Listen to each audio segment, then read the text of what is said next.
Hi guys, this is Dr. Priyanka Mehta and I welcome you again to this channel on health and wellness for all, especially women.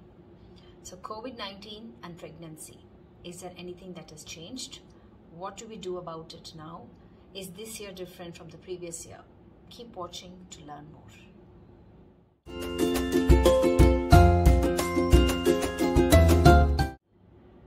Hi guys, so COVID-19, we thought the infection was on the way out and we had kind of achieved victory on the infection, but sadly the second wave is crippling and the number of cases are increasing every day.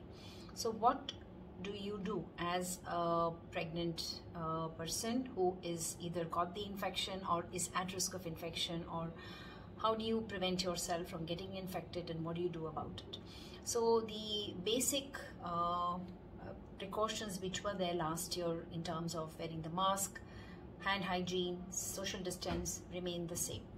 In terms of wearing the mask now, in fact, the recommendation is that you should wear the mask at home also, because if you are sitting alone in your room or there is only just you and your partner in the room and he is going out to get some fruits or vegetables and he could be at the risk of exposure to infection. So it is important that you wear the mask, especially when there are more than one or two people in the family. You live in a joint family, big family with more people, and there are people coming in and going out. So try to avoid visitors, try to avoid going to crowded places.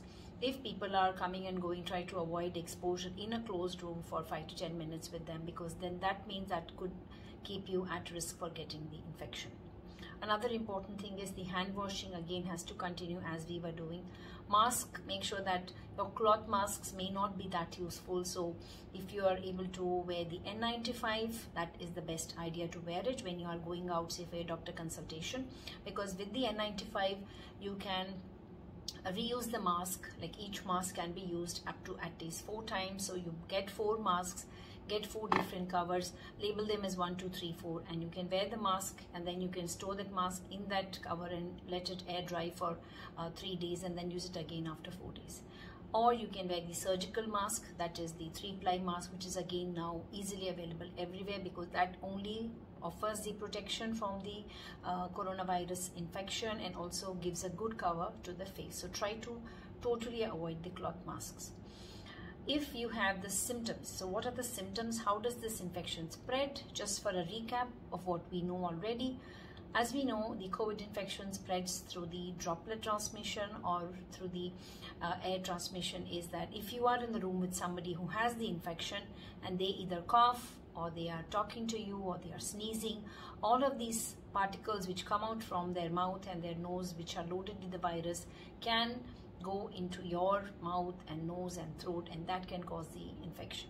In fact, it has been noted that people are asymptomatic. So even when they have, say you meet somebody, they have had an exposure even 15 days back. So even after 2 weeks, sometimes they will not show any signs and symptoms and they can pass the infection for almost 2 to 3 weeks. So that is the reason why the numbers are increasing. Sometimes there are more asymptomatic carriers of the virus. So try to avoid being close to anybody whom just comes for a casual talk or a conversation. So try to avoid those situations where somebody in the same room is coughing or sneezing or is talking to you without a mask.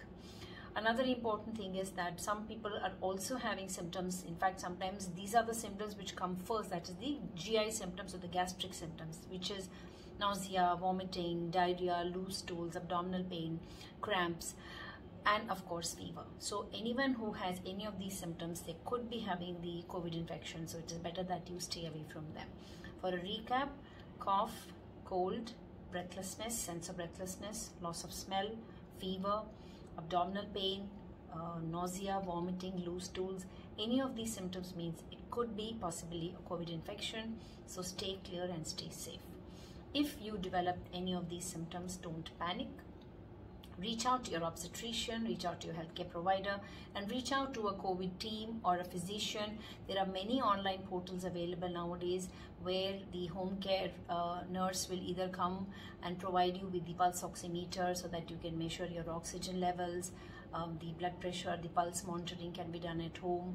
The basic treatment can be started at home, and you have to do the breathing exercises. You have to keep well hydrated. Make sure you don't listen to a lot of news about the infection, what is happening, because many women, in fact almost 80 to 90% of women in pregnancy have had asymptomatic infections or mild infections, so you can manage that at home. If however you have fever which is very high, more than 102 degrees, not coming down with the temperature reducing measures like paracetamol, fever is continuous, you have loss of appetite, you have continuous nausea, you have continuous vomiting, loose stools, not able to take in food, breathlessness is there, your saturation, as you check it on the oxygen saturation pulse oximeter, is coming lower than 92 or 94. So with the breathlessness and not able to maintain the saturation, that is a time when you should be going to the hospital. Inform the hospital where you are going so that they are well prepared to arrange for your arrival and admission.